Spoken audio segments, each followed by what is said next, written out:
Per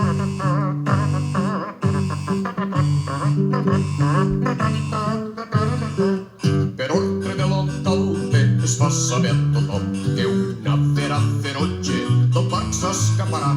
Es prega a les senyores, comprem força aliments i no surten de casa fins que torni el bon temps. Tot el que tinga cotxe que fot al camp corrents i se'n vaig a la platja, a la torre o als hotels. L'alcalde s'encarrega fent ús dels seus poders de a la fera feroge deixar-la sense dents. El que això no acompleixca, que no es queixe després, si per culpa la fera ell rep algun turment.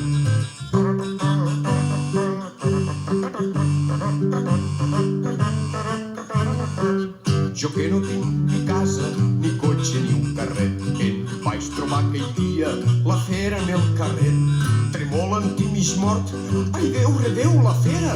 I en veure'm tan fotut, em va dir molt planera: xicot, per què tremoles? Jo no te menjaré. I doncs per què t'escapes del lloc on tens marcat? Vull parlar amb l'alcalde i dir-li que tu fam, que la gàbia és petita, jo necessito espai. Els guàrdies que la veuen la volen atacar. La fera és defensa, no la deixem parlar. Com som molts i ella sola, no pot ni me l'estoven, que emprenyats per la feina a la gàbia me la tornen.